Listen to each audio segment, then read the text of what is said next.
नमस्कार, आप देख रहे हैं डीटीवी भारत और मैं हूं आपके साथ निर्भय किशोर। और एक बार फिर से आप सभी के बीच हाजिर हूं न्यूज रूम बुलेटिन में। और न्यूज रूम बुलेटिन में आज हम बात करेंगे दिन भर की उन बड़ी खबरों पर जो सुर्खियों में रही। बात सबसे पहले बिहार में लॉकडाउन को लेकर के। बिहार में 5 तारीख यानी कि कल से लेकर के 15 तारीख तक लॉकडाउन की घोषणा कर दी गई है, जिसको लेकर के क्योंकि कोरोना संक्रमण का जो खतरा है वो लगातार बढ़ता जा रहा था। दिन भर बैठकों का जो दौर रहा वो चलता रहा और ऐसे में आज भी बैठक हुई और बैठक के बाद मुख्यमंत्री नीतीश कुमार ने ट्वीट किया और ट्वीट करके उन्होंने जानकारी दी। उन्होंने कहा कि उनके जो साथी थे, उनके जो सहयोगी थे और उनके साथ जो अधिकारी थे उनके साथ बैठक हुई। उस बैठक में उन्होंने ये फैसला लिया है कि प्रदेश में 10 दिनों तक लॉकडाउन लगाया जाएगा। उम्मीद ये भी की जा रही है कि लॉकडाउन की अवधि जो है वो आगे बढ़ सकती है। हमारे साथ हमारे सहयोगी आज जुड़ेंगे और उनसे जानेंगे कि किस तरीके की दिन भर की स्थितियां रही। ऐसे में सबसे पहले हम चलते हैं हमारे सहयोगी सनी के पास, क्योंकि सनी मुख्यमंत्री आवास पर थे जब डिजास्टर मैनेजमेंट की आज बैठक चल रही थी। उस बैठक के दौरान क्या कुछ खास हुआ, सनी से जानेंगे। सनी, क्या लगता है कि आज जो बैठक चली और 15 तारीख तक फैसला लिया गया कि 15 तारीख तक प्रदेश में लॉकडाउन होगा, क्या लगता है इससे फायदा होगा? जी, जहाँ तक बात लॉकडाउन की है तो लॉकडाउन पहले ही होना चाहिए था, ऐसा मांग भी किया जा रहा था। लेकिन ऐसी स्थिति में जब बात की जाए रिकवरी रेट की लगातार दिन पर दिन घटते जा रही थी, ऐसे में हाईकोर्ट ने कल टिप्पणी की और आज मुख्यमंत्री ने लॉकडाउन का ऐलान कर दिया। लेकिन इस लॉकडाउन से फ़ायदा होना ज़्यादा मुनासिब नहीं लग रहा है, क्योंकि अगर लॉकडाउन पहले होता है तो शायद कुछ ज़्यादा असर देखने को मिलता और जो रिकवरी रेट होती है वह बढ़ सकती है। लेकिन ऐसी स्थिति अब है कि लगातार मरीजों की संख्या बढ़ती जा रही है। इस बीच लॉकडाउन लगाना अब स्थिति बिगड़ने के बाद कहीं ना कहीं ज़्यादा फायदेमंद साबित होता हुआ नहीं दिख सकता। बिल्कुल, तो लॉकडाउन लगाना ज्यादा फायदेमंद साबित नहीं होगा। इस पर लगातार हम चर्चा करेंगे आज कि किस तरीके से, और साथ ही साथ विपक्ष जो था वो भी सरकार पर हमला बोल रहा है, तो जो उनके सहयोगी हैं वो भी अब कई बातों को लेकर के सामने आए हैं। ऐसे में आज हमारे साथ कुछ हमारे सहयोगी जो हैं उन सभी लोगों से हम जुड़ेंगे और एक एक करके सभी से जानेंगे कि आखिर में लॉकडाउन का असर कितना होगा। लेकिन जिस तरीके से स्थितियां बदल रही हैं, स्वास्थ्य व्यवस्था पर सवाल भी उठता है कि क्या स्वास्थ्य व्यवस्था को बेहतर किया जाएगा। हमारे साथ हमारे सहयोगी उत्कर्ष हैं, उत्कर्ष से जानेंगे लॉकडाउन को लेकर। क्या लगता है उत्कर्ष, इस लॉकडाउन का असर दिखेगा? जी हाँ, लॉकडाउन तो सबसे बड़ा निर्णय था बिहार सरकार का, क्योंकि हाईकोर्ट ने साफ तौर पर फटकार लगाई थी और कहा था कि अगर सोमवार या मंगलवार तक सरकार अपना फैसला नहीं लेती है तो मजबूरन हमें लॉकडाउन लगाना पड़ेगा। लेकिन ये जो लॉकडाउन है ये कहीं ना कहीं आर्थिक रूप से जो लोग हैं, जो असमर्थ हैं, चाहे वो सब्जी बेचते हो या कुछ भी छोटा सा बिजनेस हो, उन लोगों पे कहीं ना कहीं ये हावी होगा। बिल्कुल, उन लोगों पे कहीं ना कहीं ये हावी होगा और इसका असर भी देखने को मिलेगा, ये वक्त बताएगा। लेकिन स्थितियां बदल रही हैं। ऐसे में सबसे पहले राउंड हम बात करते हैं सभी से कि आखिर में क्या असर होगा। हमारे साथ हमारी सहयोगी शर्मिला है। शर्मिला, आप किस तरीके से देखती हैं, क्या लगता है इस लॉकडाउन का जो असर होगा? ऐसे कह सकते हैं कि क्या प्रदेश को लॉक करने से कोरोना संक्रमण डाउन होगा? बिल्कुल, ये कहा जा सकता है, क्योंकि पहले ही कहा जा रहा था कि जो नाइट कर्फ्यू बिहार सरकार के द्वारा जारी किया गया था, जो पाबंदियां लगाई गई थी, तो ऐसे में सत्ता पक्ष के भी जितने नेता थे वो भी यही कह रहे थे और विपक्ष भी लगातार कह रहा था कि लॉकडाउन लगा देना चाहिए। नाइट कर्फ्यू से ज़्यादा बेहतर है कि राज्य में लॉकडाउन लगे और लॉकडाउन से कहीं ना कहीं इस संक्रमण पर काबू पाया जा सकता है। और ऐसे में सुप्रीम कोर्ट ने जब राज्यों को ये सलाह दी कि लॉकडाउन पर विचार करें, उसके बाद कई ऐसे राज्य हैं जो थोड़े अलर्ट हो गए, थोड़े एक्टिव हो गए। बहुत सारे राज्यों ने लॉकडाउन पहले भी किया था और उसकी अवधि बढ़ा दी, और बिहार ने लॉकडाउन की ऐसी घोषणा नहीं की थी। लेकिन अचानक से सोमवार को ऐसी सूचना मिली कि लॉकडाउन पर आदेश आ सकता है। और आज जब क्राइसिस मैनेजमेंट ग्रुप की बैठक हुई तो उसके तुरंत ही बाद, बैठक के बाद खुद सीएम नीतीश कुमार ट्वीट करते हैं और जानकारी देते हैं कि लॉकडाउन लग रहा है बिहार में और ये 5 मई से 15 मई तक है। और ऐसे में कई सारी पाबंदियां भी हैं तो कई सारी छूट भी हैं। यदि पहले के मुकाबले की बात की जाए तो बहुत सारी छूट दी गई हैं इस बार राज्यों में। बिल्कुल, कई सारी छूट दी गई इस बार राज्यों में। चलिए एक बार वो देख लेते हैं, जरा सा ग्राफिक्स के जरिए समझने की कोशिश करते हैं कि आखिर में प्रदेश में किस तरीके की सुविधाएं हैं वो दी गई हैं, साथ ही साथ पाबंदियां क्या बढ़ी हैं। तो सबसे पहले ग्राफिक्स देखते हैं और उस ग्राफिक्स के जरिए हम ये देखने की कोशिश करते हैं कि आखिर में छूट जो है वो कहां कहां दी गई है। बात सबसे पहले पाबंदियों को लेकर के, पाबंदियां जो है वो सबसे ज्यादा जो है इस बार पहले की अपेक्षा थोड़ा बढ़ाने की कोशिश की गई है, लेकिन सबसे बड़ी जो बात है वो उसमें बदलाव हुआ है, जिसके तहत अब कुछ ऐसे छूट दिए गए हैं जिसमें सबसे पहले बात बंद को लेकर के, शॉपिंग मॉल्स होंगे वो पूरी तरीके से बंद होंगे, वाणिज्यिक और निजी प्रतिष्ठान जो होंगे वो पूरी तरीके से बंद रहेंगे, अनावश्यक आगमन पर पूरी तरीके से प्रतिबंध रहेगा, यानी कि सड़कों पर घूमना पूरी तरीके से प्रतिबंध रहेगा, और अगर आप पकड़े जाते हैं तो आप पर कार्रवाई की जा सकती है। बेवजह अगर आप सड़कों पर घूमते हैं तो आप पर कार्रवाई की जा सकती है। सभी प्रकार के वाहनों का परिचालन पूरी तरीके से बंद रहेगा, स्कूल कॉलेज शिक्षण संस्थान जो होंगे वो पूरी तरीके से बंद रहेंगे, धार्मिक संस्थान होंगे वो बंद रहेंगे, shopping mall, cinema hall, park और जिम को बंद रखा गया है। यानी कि ऐसे में जो लोग अगर इस नियम का विरोध करते हैं या इस नियम को खिलाफ कुछ भी करते हैं तो उस पर प्रशासन कड़ी कार्रवाई कर सकता है। लेकिन जिस तरीके से बंद की बात की जाए, क्या कुछ खास है इस लॉकडाउन में, क्योंकि इससे पहले भी देश ने लॉकडाउन देखा है, लेकिन इस बार क्या कुछ खास है इसमें, जरा सा वो भी एक बार देखने की कोशिश करते हैं कि आखिर में इस लॉकडाउन के दौरान खास क्या दिया गया है या क्या कुछ ऐसे निर्णय लिए गए हैं जो कि बेहतर साबित हो रहे हैं। खास मैं आपको बता दूं कि सभी डीएम को चिन्हित स्थान पर आइसोलेशन और साथ ही साथ सामुदायिक किचन बनाने का आदेश दिया गया है। इसके साथ साथ राशन कार्ड धारक जो होंगे उन लोगों को मई महीने का राशन जो होगा वो फ्री में दिया जाएगा। शादी समारोह होंगे, लेकिन इसके लिए बजाते 50 लोगों को निर्धारित किया गया है, वो 50 लोग ही शामिल हो सकते हैं, लेकिन शर्तें ये हैं कि उस शादी समारोह में ना ही डीजे का इस्तेमाल करेंगे और ना ही आप बारात लेकर के जाएंगे। साथ ही साथ 3 दिन पहले स्थानीय थानों को इसकी जानकारी देनी होगी, अन्यथा आप पर कार्रवाई हो सकती है। इसके साथ साथ अंतिम संस्कार और श्राद्ध क्रम में 20 लोग शामिल हो सकते हैं। तो ये कुछ खास था जिसमें सबसे ज्यादा जो है गरीब तबके के लोगों के लिए भी है, क्योंकि कुछ ऐसे लोग होते हैं जो सड़कों पर अपना जीवन यापन करते हैं, उनके खाने पीने में समस्या होगी, इसके लिए सामुदायिक किचन पर विशेष ध्यान दिया गया है। और इसके साथ साथ इन सारी प्रक्रियाओं के बीच में कुछ ऐसी बातें रखी गई हैं जो कि अपवाद के रूप में है, यानी कि अगर सड़कों पर आप निकलते हैं, यात्रा करते हैं, तो आपके पास टिकट होना चाहिए और आपका निजी वाहन जो होगा वो आप ले करके निकल सकते हैं, लेकिन उसके लिए बजाते आपको टिकट या फिर जहां यात्रा करना है, एक राज्य से अगर आपको दूसरे राज्य में जाना है तो आप जा सकते हैं, लेकिन इसके लिए ई पास की जरूरत पड़ेगी। हालांकि ई पास को लेकर के भी अभी फिलहाल कोई ऐसे निर्देश नहीं आए हैं कि आखिर में ई पास कैसे बनेगा, लेकिन इन सारी बातों पर अभी ध्यान देने की जरूरत है। और एक बार फिर से जुड़ते हैं हमारे सहयोगी शनि हमारे साथ हैं, क्योंकि लगातार जब डिजास्टर मैनेजमेंट की मीटिंग चल रही थी उस वक्त शनि सीएम आवास पर थे और वहां का जो माहौल था वो क्या कुछ खास था। शनि, आज मुख्यमंत्री ने ये बातें कही, उन्होंने ये भी कहा है अपने ट्वीट के माध्यम से कि उन्होंने अपने सहयोगियों के साथ, अपने जो उनके साथ जो अधिकारी थे, उनके साथ जो मंत्री हैं, उन सबसे बात करने के बाद, बैठकों के बाद, और उन्होंने पटना में समीक्षा भी की थी, तब ये बड़ा फैसला लिया गया है। विपक्ष कह रहा है ये देर हो गया, क्या लगता है जो उनके सहयोगी थे वो इसका किस तरीके से समर्थन कर रहे हैं? जी, जहाँ तक विपक्ष की बात है, विपक्ष विरोध पहले से ही सरकार का कर रहा था और कह रहा था कि जल्द से जल्द बिहार में लॉकडाउन लगना ही चाहिए। लेकिन अगर सहयोगी की बात की जाए तो एनडीए में सहयोगी रहे। बात भाजपा की करें तो भाजपा के प्रदेश अध्यक्ष पहले ही मांग कर रहे थे कि बिहार में लॉकडाउन लगना चाहिए। साथ ही साथ वीआईपी पार्टी के जो राष्ट्रीय अध्यक्ष हैं और बिहार सरकार के मंत्री हैं मुकेश सहनी, उन्होंने भी साफ तौर पर पहले ही मांग की थी कि बिहार में लॉकडाउन लगे ताकि जो संक्रमण की चेन है उसे तोड़ी जा सके। बावजूद इसके जो मुख्यमंत्री हैं अभी तक कोई फैसले पर नहीं पहुंचे थे, लेकिन कल जिस तरीके से हाईकोर्ट ने फटकार लगाई, फटकार के बाद साफ तौर पर कहा था कि आप कुछ एक्शन लीजिए, नहीं तो हम अपनी तरफ से एक्शन ले लेंगे। लिहाजा मुख्यमंत्री ने आज फैसला लिया और इस फैसले को मजबूरी से लिया गया फैसला भी माना जा रहा है, क्योंकि मुख्यमंत्री अगर आज फैसला नहीं लेते तो हाईकोर्ट इस पर कड़ा संज्ञान लेता। चलिए, मुख्यमंत्री अगर फैसला नहीं लेते तो फिर इस पर कोर्ट फैसला ले सकता था। हमारे साथ हमारे सहयोगी अविनाश जुड़ेंगे, अविनाश से हम जानेंगे क्या जिस तरीके से ये फैसले जो लिए गए हैं, क्या अविनाश आपको ऐसा लगता है कि कोर्ट ने जो सरकार को पहले सख्ती दिखाई, सरकार को कहा कि आप फैसला ले लीजिए नहीं तो मंगलवार तक वो फैसला ले लेंगे, तो क्या सरकार ने अपनी फजीहत से बचने के लिए ऐसा किया है क्या?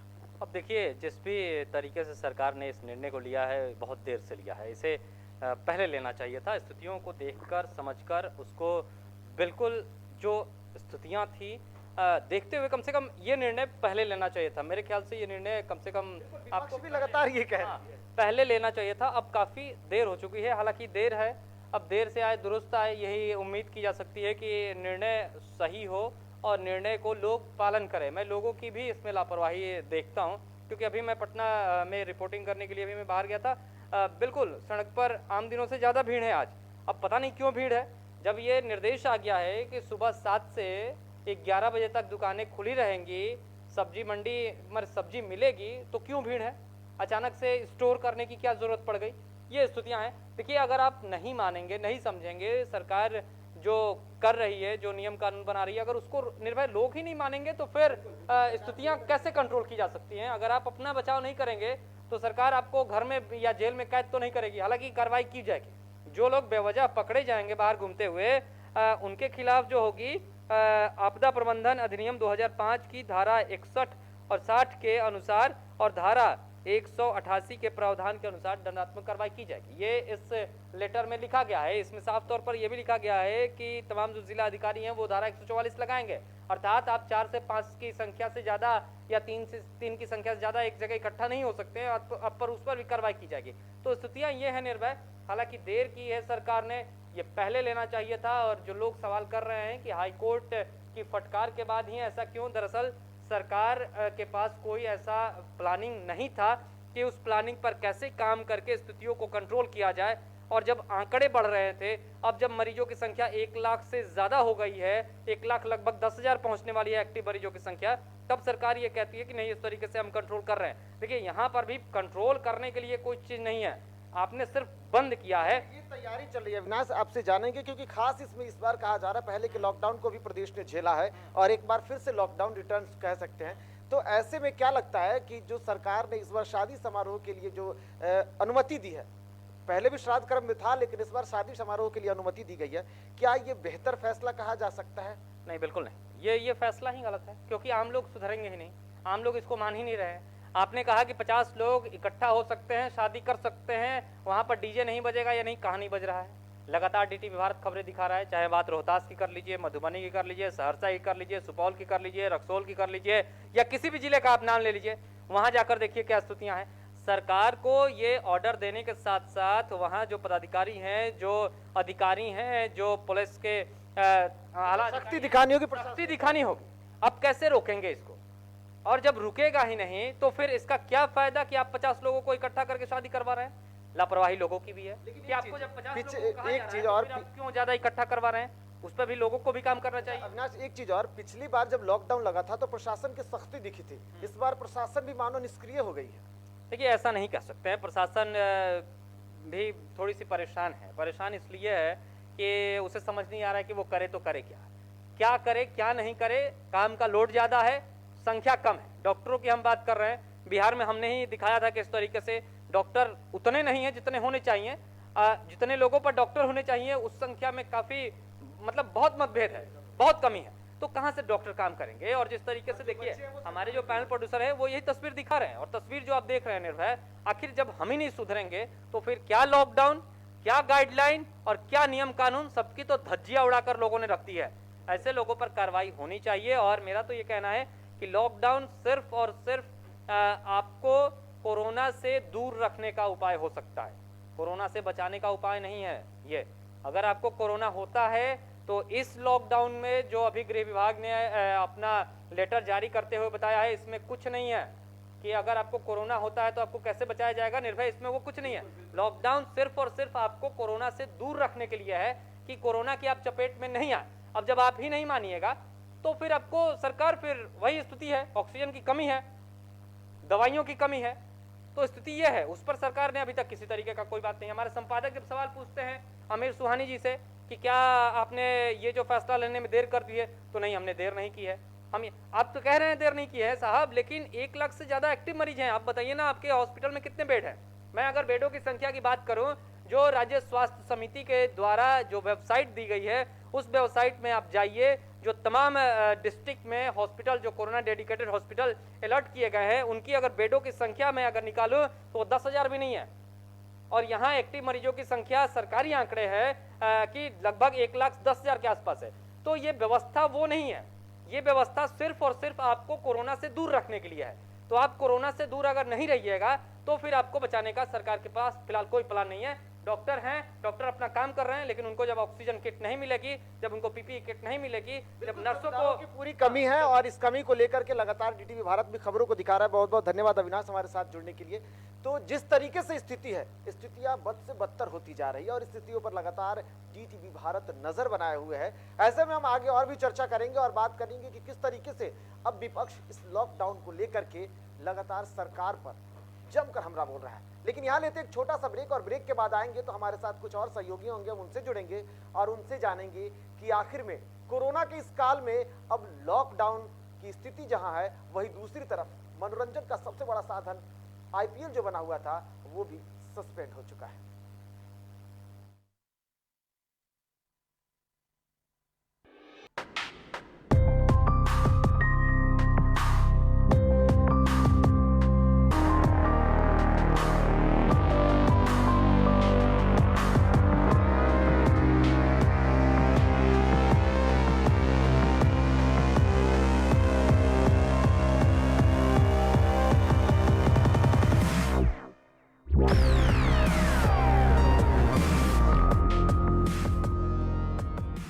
मैं नीरज कुमार वेदपुरिया, क्लिनिकल साइकोलॉजिस्ट, पारस HMRI हॉस्पिटल से।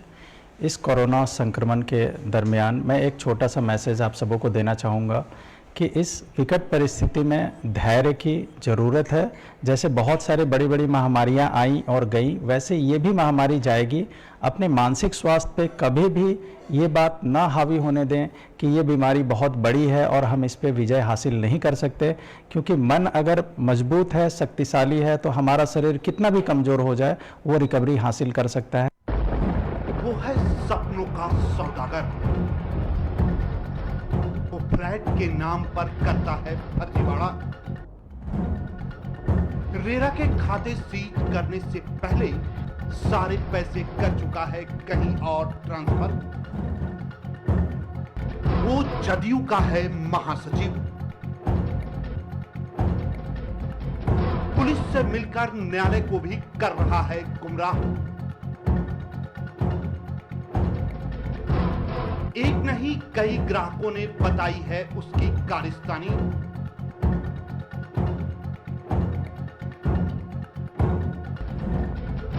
पूरे सबूत के साथ उसके हर रात पर से उठेगा पर्दा।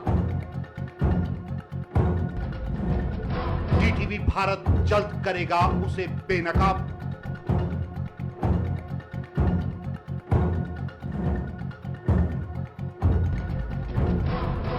देखिए हमारा खास कार्यक्रम क्राइम कंट्रोल में बिल्डर की बदमाशी।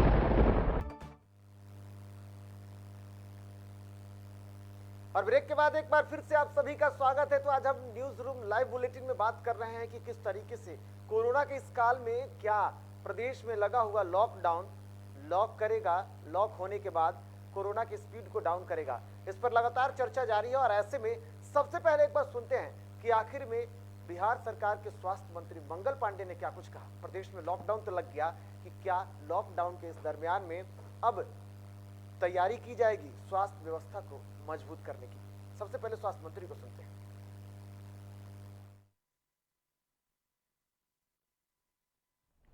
नमस्कार। आज बिहार में लॉकडाउन लागू कर दिया गया है। माननीय मुख्यमंत्री जी ने सभी संबंधित लोगों से चर्चा करके ये निर्णय किया है, जो राज्य के लिए आवश्यक था। मैं आप सब लोगों से हाथ जोड़ के ये निवेदन करता हूं कि लॉकडाउन के लिए जो नियम बनाए गए हैं, जो व्यवस्थाएं बनाई गई हैं, उन सभी नियमों और व्यवस्थाओं का आप सब लोग पालन करेंगे। तो सरकार के लिए बड़ी चुनौती होगी स्वास्थ्य व्यवस्था को मजबूत करने की, क्योंकि अस्पतालों की स्थितियां काफी खराब है। हमारे साथ उत्कर्ष हैं और उत्कर्ष से जानेंगे। उत्कर्ष, आप आज मंगल पांडे के पास गए और आपने उनसे बात की। क्या लगता है कि इस कोरोना काल के दरमियान जब लॉकडाउन की अब बातें हो रही हैं, 10 दिनों का ये लॉकडाउन होगा, क्या इस 10 दिनों के लॉकडाउन में स्वास्थ्य व्यवस्था को मजबूत करने के लिए बिहार सरकार के पास कोई प्लान है? जी हाँ, साफ तौर पर मंगल पांडे ने पहले तो बिहार वासियों से अपील की है कि अपने घर में रहें और जो कोरोना के वजह से बिहार में लॉकडाउन लगाया गया है उसका पालन करें। और जितने भी पैरामेडिकल स्टाफ हों, चाहे भी डॉक्टर हो, वो सारे लोग कोरोना संक्रमित मरीज और आम जनता के हित के लिए काम कर रहे हैं। तो पहले उन्होंने सरकार के प्रति बोला कि लॉकडाउन ज़्यादा ज़रूरी था, जिसे लगाया गया है। अब जो चेन है उसे ब्रेक किया जाएगा। हालांकि राज्यवासियों के लिए उन्होंने यह भी कहा है कि अगर ज़रूरत पड़ी तो और कोविड डेडिकेटेड हॉस्पिटल बनाए जाएंगे, चाहे वो DRDO के थ्रू बनाए जाएँ, चाहे वो बिहार सरकार के द्वारा बनाए जाएँ। बिल्कुल, आगे भी तैयारी बेहतर होगी, लेकिन सरकार के इस फैसले पर अब विपक्ष जो है वो लगातार हमला बोल रहा है। ऐसे में सबसे पहले बात सहयोगी की करते हैं। सहयोगी यानी कि हम प्रमुख जीतन राम मांझी ने प्रदेश में पहले ही जब लॉकडाउन की बात चर्चे में आई थी तो उन्होंने कहा था कि हम तभी समर्थन करेंगे जबकि जो गरीब तबके के लोग हैं उनके लिए सरकार बेहतर व्यवस्था करे। ऐसे में प्रदेश में 10 दिनों के लिए लॉकडाउन की घोषणा कर दी गई है। 5 तारीख से अब ये घोषणा जो है वो पूर्ण रूप से लॉकडाउन में तब्दील हो जाएगी। ऐसे में दानिश रिजवान प्रवक्ता जो है उन्होंने आज बड़ी बात कही है, लेकिन क्या लगता है कि जिस तरीके से स्थितियां बदली हैं, ऐसे में अब सहयोगी जो होंगे यानी कि जो पार्टी सहयोगी हैं, जो सरकार में सहयोगी हैं, क्या वो लोग इस बात को मानने को तैयार हैं? क्या प्रदेश में अगर कोई शर्त रखी गई है उस शर्त को उनको याद है? ऐसे में हमारे साथ हमारे सहयोगी प्रवीण हैं, हम उनसे जानेंगे प्रवीण किस तरीके से स्थितियां बदल रही हैं और उस पर हम चर्चा करेंगे आपसे कि क्या इससे पहले जो बातें कही थी उन्होंने कि जब तक सरकार जो है सुविधा नहीं देगी तब तक वो नहीं समर्थन करेंगे लॉकडाउन का, और ऐसे में आज जब घोषणा हो गई है, क्या कहते हैं, क्या हम प्रमुख अब भी उसी तैयारी के साथ हैं? निर्भय जी, जिस तरह से यहाँ बिहार में आपको संक्रमित की संख्या बढ़ रही थी, लोगों की लगातार मौत हो रही थी, ये लॉकडाउन और पहले होना चाहिए था। जो भी पार्टियाँ हैं, जो भी सहयोगी पार्टी है, इस सभी का बयान आ रहा था कि ये लॉकडाउन होनी चाहिए। आम पब्लिक से लेकर के जो डॉक्टर्स थे, MS के, IMS के, या आपका जो भी डॉक्टर थे, वो ध्यान दे रहे थे कि जो है लॉकडाउन होनी चाहिए। लेकिन ये लॉकडाउन हुआ, लेकिन काफ़ी लेट से हुआ, वो भी हाई कोर्ट के टिप्पणी देने के बाद। लेकिन हम प्रवक्ता दानिश रिजवान ने ट्वीट करके कहा है, बयान दिया है कि ये जो लॉकडाउन हुआ है हम इसका स्वागत करते हैं, क्योंकि इसमें नीतीश कुमार जो है गरीबों के लिए, आम मजदूरों के लिए बहुत सहयोग और ये आपका सही मैंने उनका जो आपका खाने पीने का जो भी आपका ये प्रबंध है उसको लेकर के व्यवस्था रखी गई है। बिल्कुल, इसके लिए खास व्यवस्था की गई है। बहुत बहुत धन्यवाद प्रवीण। इसके लिए खास व्यवस्था की गई है और उसमें से सबसे बड़ी बात जो रखी गई है कि इस बार यानी कि मई महीने में जो राशन होंगे, कार्ड जो धारक होंगे उनको फ्री में राशन दिया जाएगा।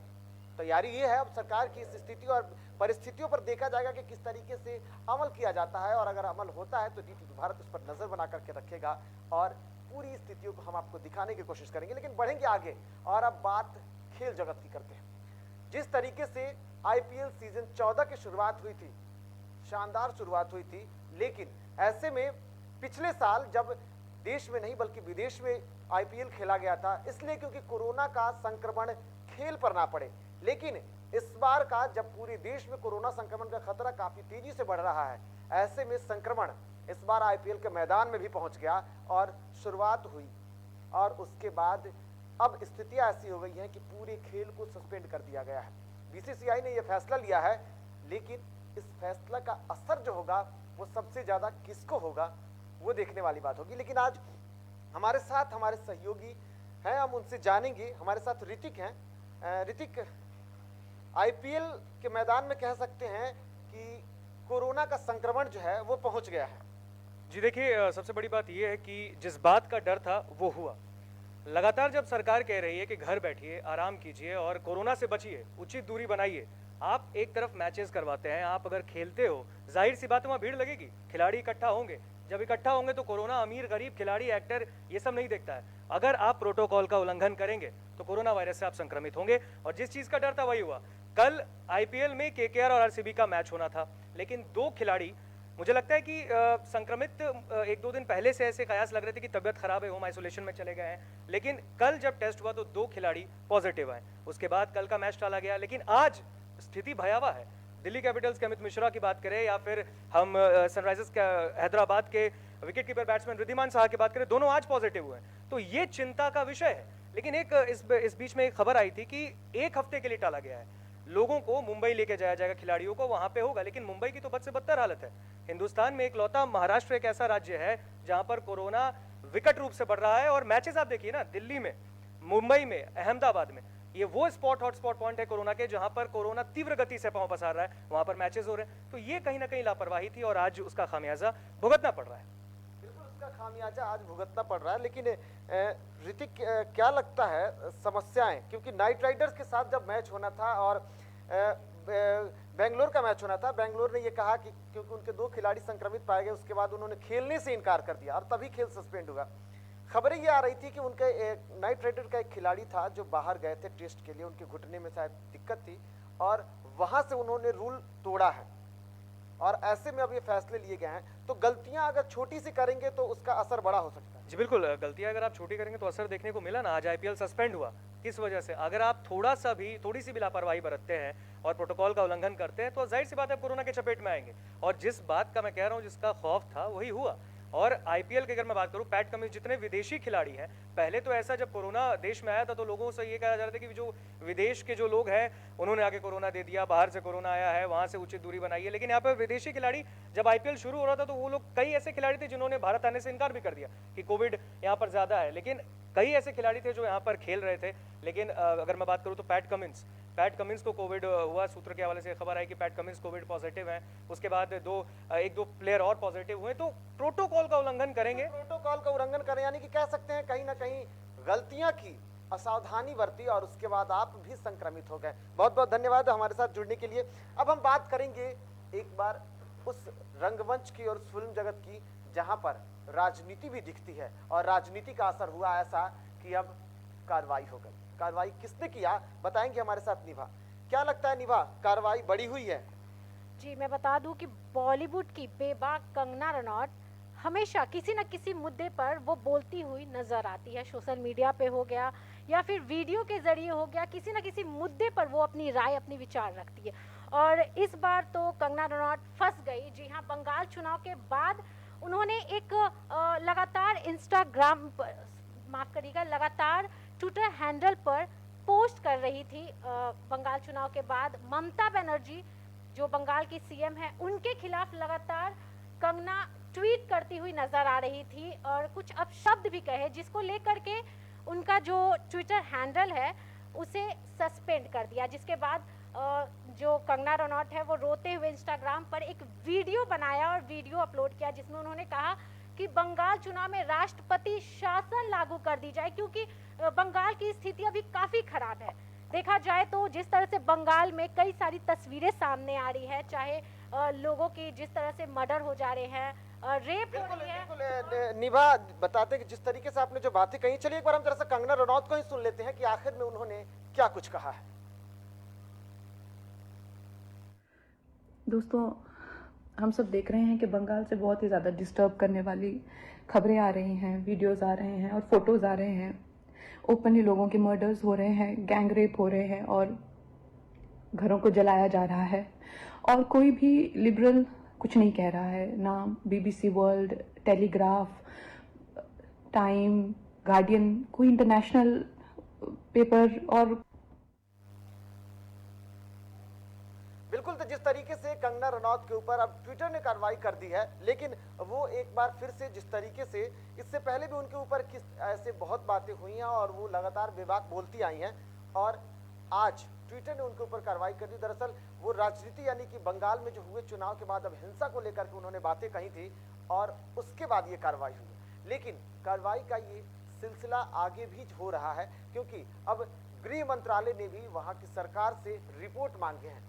वहाँ स्थितियां बिगड़ी हुई है और लगातार इस पर नजर हमारी बनी हुई है। लेकिन इन सब के बीच में कोरोना संक्रमण का खतरा काफी तेजी से बढ़ रहा है। प्रदेश में भले ही लॉकडाउन लगा दिया गया हो, लेकिन आपकी समझदारी अब भी आपके पास है, इसलिए बचने की जरूरत है और संक्रमण के कारण आपको स्वस्थ रहने की जरूरत है, सुरक्षित रहने की जरूरत है, क्योंकि हम लगातार सुरक्षा का ख्याल रखते हुए अपने कामों को कर रहे हैं। इसलिए आप भी कोरोना गाइडलाइन का पूरी तरीके से पालन करें, मास्क और सैनिटाइजर का इस्तेमाल करें और साथ ही साथ सोशल डिस्टेंसिंग का पालन करें और देखते रहें DTV भारत। फिलहाल मुझे दीजिए इजाजत, नमस्कार।